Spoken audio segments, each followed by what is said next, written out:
You are watching your favorite online YouTube channel. Thank you. Presently, I am with the Dr. Dua in the Lakshmi Nagar. Dr. Dua is the very much famous in the 18 countries. Now we are talking any topic. In the first topic today is our happy birthday of the Modi. Doctor साहब आपका हमारे channel में, और आज जैसे कि 17 सितंबर है और जो पीएम है हमारे हिंदुस्तान के, उनका जन्मदिन है, उसको किस तरह से लेकर चलेंगे आप? बिल्कुल सही कहा। आदरणीय, माननीय, सम्माननीय देश के, भारत एक बड़ा देश है, उसके प्रधानमंत्री नरेंद्र मोदी दास, दामोदर मोदी दास हैं, जिनका 75वां जन्मदिन आज मनाया जा रहा है। बड़े जोश और उल्लास के साथ मनाया जा रहा है।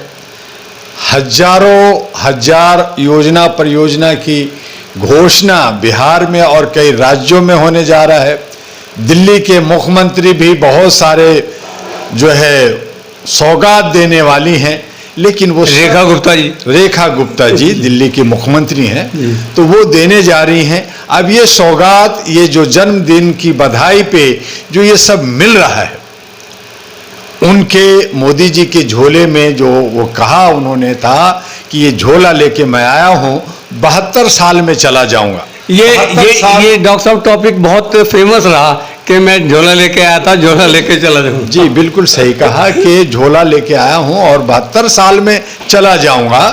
तो वो 72 साल में नहीं गए, वो झोला पड़ा हुआ। अब ये जो सौगात जो जमा होगा, मैं भी कुछ सौगात दूंगा, एक छतरी दूंगा, एक उनको डंडा चलने के लिए दूंगा, एक मैं जो है उनको थैला दूंगा ताकि उसमें वो सामान अपना ले जा सके। एक चश्मा भी जरूर दीजिएगा। चश्मा की शायद उनको जरूरत नहीं है, नहीं लगाते हैं वो। जो चश्मा है उस चश्मा में उन्होंने जो है एक गांधी बैठा दिए हैं और एक जो है स्वच्छता अभियान कर दिए हैं।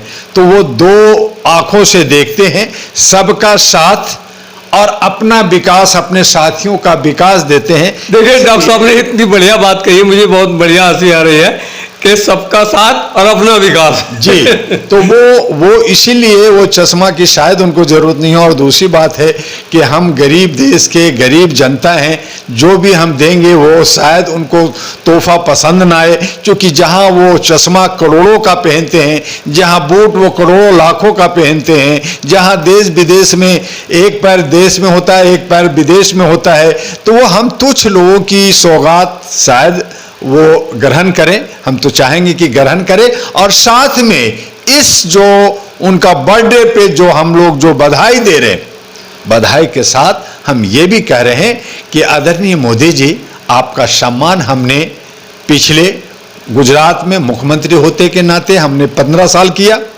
उसके बाद में हमने 15 साल प्रधानमंत्री की हैसियत से किया, आपने 35 साल जो है वनवास ग्रहण किया, आपने 30-35 साल भीख मांगे, आपने 35 साल जो है चाय बेचा, तो ये सब मिला जुला करके 100 साल से ऊपर हो जाता है। हम तो 75वां साल ही मना रहे हैं। तो अब जो है हमें थोड़ा सा राहत दे दीजिए, दूसरे को राहत दे दीजिए, दूसरे साथी को आने दीजिए। आपने कहा था कि 72, चलिए चाहे 75 आपने कहा, फिर भागवत मोहन जी आरएसएस के प्रधान ने कहा कि 75 साल में रिटायर हो जानी चाहिए, और होना भी चाहिए। क्यों होना चाहिए कि अगर चीफ जस्टिस रिटायर हो सकता है, अगर नौकर जो भी चाहे प्राइवेट नौकरी कर रहा हो या सरकारी नौकरी है, उनकी एक सीमा होती है रिटायरमेंट की, बाद में पेंशन मिलता है।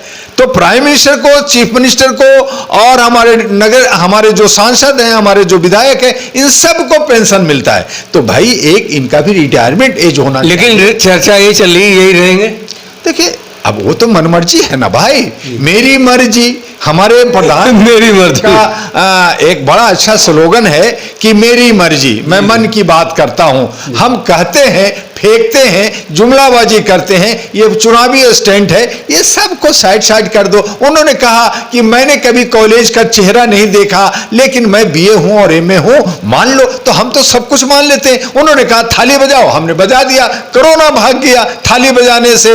हैं, उसके बाद में बहुत लोग मरे तो क्या हुआ, वो थोड़ा सा मर जाते हैं। तो ऐसे कोरोना में हो गया। ऐसे इन्होंने युवाओं को कहा मैं 15-15 लाख दूंगा, कोई बात नहीं, 15 करोड़ रुपए दे देंगे। अब 2 करोड़ उन्होंने रोजगार दे देने की बात की थी। अरे 2 करोड़ नहीं देंगे, सभी को 81 करोड़ को खाना तो खिला रहे भाई, तो आपको धन्य करना चाहिए। युवाओं को कहा था कि पकौड़ी तलो, तो पकौड़े तलो कहा, लेकिन वो अब सबको खाना तो दे रहे हैं भाई। अब क्या चाहिए लोगों को? रोटी कपड़ा मकान चाहिए। तो हमारे आदरणीय माननीय सामान्य साहब रोटी दे रहे हैं, खाना दे रहे हैं 81 करोड़ को, है। अब खाना खा लिया, कपड़ा कुछ भी है भाई, कपड़ा भी थोड़ा बहुत दान दून में इलेक्शन होता है मिल ही जाता है। मकान के लिए छोटा, आप प्राइम मिनिस्टर का योजना में घर भी कहीं बन रहा है, कहीं झुग्गियां है, कहीं पे रन बसेरा है, अब रह लीजिए। तो ऐसे ही उन्होंने जो व्यवस्था कर दी है, बड़ा अच्छा व्यवस्था कर दिया है। तो चाहिए क्या? अब मस्ती से जो है काम करने की जरूरत नहीं है, कोई रोजगार करने की जरूरत नहीं है, खाना फ्री मिल रहा है। अब आपको लाइटिंग हो जाती है तो उसके लिए शौचालय भी खूब बना दिया गया,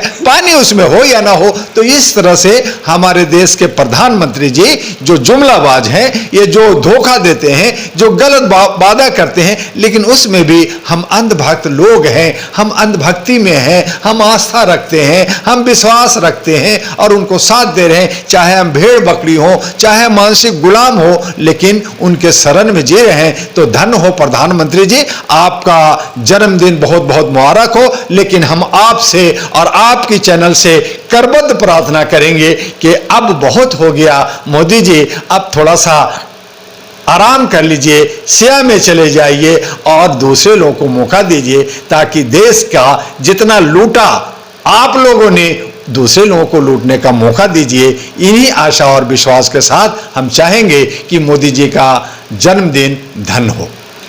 इसमें एक चर्चा चल रही है, आज मोदी जी ने फेसबुक पे भी कहा कि मुझे बहुत बड़ा अफसोस है कि लोगों ने मेरी अम्मा को गाली दी।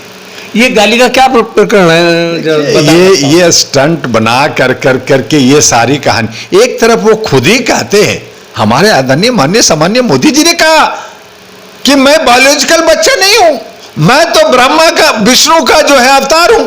अरे जब विष्णु का अवतार है तो आपकी तो मां ही कोई नहीं है। जैसे आपने पहले कहा, जब गुजरात में लड़े तो कहा मेरी तो शादी नहीं हुई है, मेरी तो बीवी नहीं है। वो तो बाद में बनारस में खुला कि अरे भाई इनकी तो शादी है, ये तो एफिडेविट में बीवी का नाम पहले खुला नहीं था, नहीं खुला, तो फिर आनंद फानन में एफिडेविट भरा। हालांकि उस हालात पे इनको चुनाव पे रोक लगनी चाहिए थी, इलेक्शन कमीशन को, कि ऐसे झूठे जो हल्फनामा गलत दिया है उस पर केस होना चाहिए था, रोकना। लेकिन यहां तो जो है चलता है, बाजार में बिक रहा है, नफरत की बाजार, झूठों का बाजार, जो जुमलेबाजों का बाजार, उन्हीं की बाजार सजी हुई है। तो फिर राहुल जी मोदी मोहब्बत की बाजार चाहे कितना लगा ले, माल उनका बिकने वाला नहीं है, बिकेगा तो झूठ का बाजार। जहां पे सांप बिच्छू और कॉकरोच खाया जा रहा हो, वहां पे जो है अच्छे अच्छे मछली का स्वाद कौन लेगा भाई? वही खाएंगे जो अच्छा लग रहा है। तो इस तरह से हमारे देश का जो भी हुआ, अच्छा हुआ या खराब हुआ, लेकिन हम चाहेंगे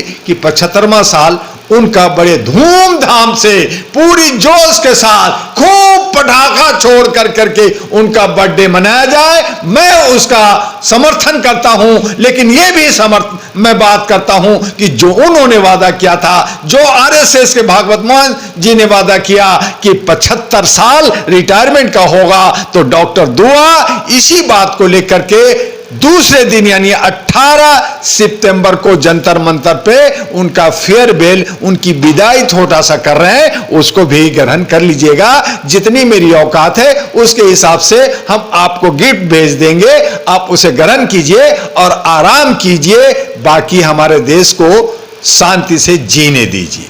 जी, लास्ट में अभी ये पूछना चाहूंगा, जो आप कल सामान देंगे मोदी जी की बर्थडे पर, वो किसको देंगे? देखिए किस आधार पर? ये सांकेतिक, सबसे पहले हमारा मेमोरेंडम जाएगा प्रधानमंत्री, राष्ट्रपति, गृह मंत्री, इलेक्शन कमीशन को और जनरल सेक्रेटरी पार्लियामेंट को, हम और चीफ जस्टिस ऑफ इंडिया को। ये 5-6 हम लोग ज्ञापन देंगे।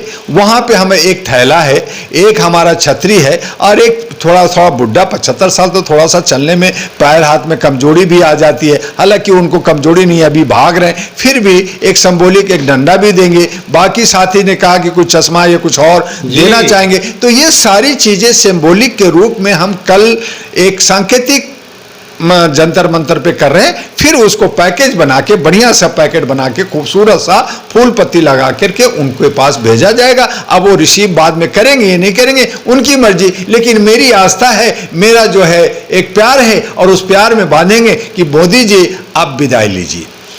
दर्शकों से क्या अपील करेंगे कि जंतर मंतर पर कितने बजे से प्रोग्राम शुरू हुआ और कितने बजे तक चलेगा? जर्नलिस्ट महोदय, ये मैंने कहा कि सांकेतिक हम लोग साल में 2 फंक्शन करते रहते हैं, इसमें हम ज्यादा भीड़ नहीं लगा रहे हैं। पूरे भारत के लोगों को, अपने कार्यकर्ता ह्यूमन राइट्स को नहीं बुलाया है। जो भी 10, 20, 50 लोग जो भी आ जाएंगे, टाइम कब से कब तक? मीडिया के लोग होंगे तो वहां 2 बजे से लेके 5 बजे तक का हमने ये वहां का जो परमिशन आजकल हो गया है। हालांकि धरना प्रदर्शन के लिए कोई परमिशन नहीं होता, जस्ट इंफॉर्मेशन होता है, एक सिक्योरिटी के लिए होता है, एक ड्यूटी होता है। लेकिन फिर कहा कि ये सरकार ऐसी है, कहती है मेरी मर्जी, आपको परमिशन लेना होगा, लिखना होगा, देना होगा, कोई बात होगा तो उसकी जिम्मेदारी लेनी होगी, एक एफिडेविट भरवाते। तो इस तरह से मुझे 2 से लेके 5 बजे का वक्त मिला है। उन्हीं बीच में हम मीडिया से, अपने तमाम साथियों से ये जो है एक सांकेतिक, एक जो दिखाना कि हमने उनको फेयर बिल दे रहे हैं। दूसरे बात में हमने हमारा एक तो फेयर बिल वो 5 मिनट में खत्म हो जाएगा, ज्यादा से ज्यादा 10 मिनट होगा,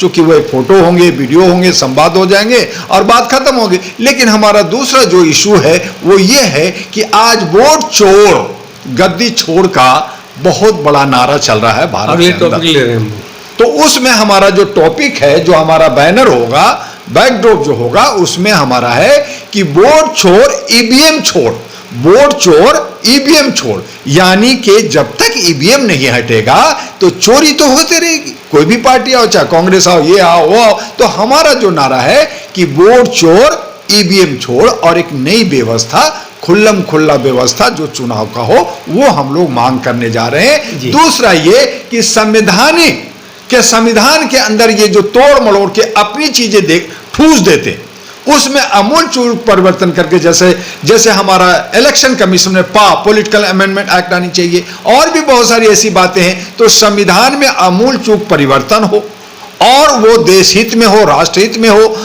सत्ता जो है, लोकतंत्र जो जमहूरियत है, जो ये जो सेकुलर देश है, यहाँ जो संविधान है, कहीं नेपाल, कहीं श्रीलंका, कहीं बांग्लादेश ना बन जाए, इसलिए उसको बेहतर करने के लिए हमारी उसमें कुछ बदलाव हो करके जनता शांति से, जनाक्रोश गुस्सा है वो खत्म हो, उसकी हम मांग कर रहे हैं। और वो मांग का एफिडेविट, वो जो ज्ञापन होगा, वो जो लेटर होगा, वो तमाम अथॉरिटी को, जैसे प्रधानमंत्री, राष्ट्रपति, सभी को भेजा जाएगा। यही हमारा 2 घंटे का कार्यक्रम है। देखिए, लास्ट में मैं रिक्वेस्ट करूंगा डॉक्टर दुआ से, एक बार प्रधानमंत्री के लिए हैप्पी बर्थडे तो बोल दें। बिल्कुल सही कहा। आज हमारा जो है 17 तारीख है, 17 सितंबर है और 27 सितंबर भी बहुत पास में है। तो 17 सितंबर को आदरणीय माननीय मोदी जी का बर्थडे है और 27 सितंबर को आरएसएस का 100 साल पूरा हो रहा है। तो इसलिए दोनों के लिए बधाइयां, बहुत बहुत बधाइयां। पहली बार एक एनजीओ संस्था को सरकार ने विज्ञान भवन, पूरा विज्ञान भवन, पूरा दिल्ली का रोड सजाओ धजाओ, प्रोग्राम करो, एक दिन नहीं, 26, 27, 28, 3 दिन का कार्यक्रम होगा आरएसएस का।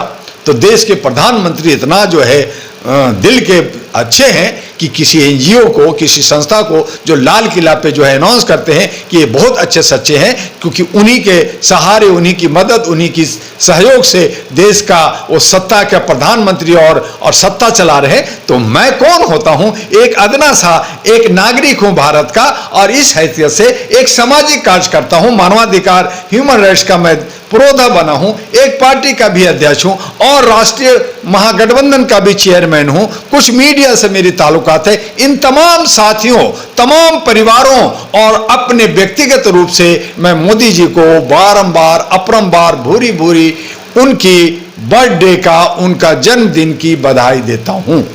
तो देखिए हमारे डॉक्टर साहब ने किस अंदाज से हमारे पीएम को हैप्पी बर्थडे की बधाई दी। देखते रहे हमारा ऑनलाइन यूट्यूब चैनल। धन्यवाद।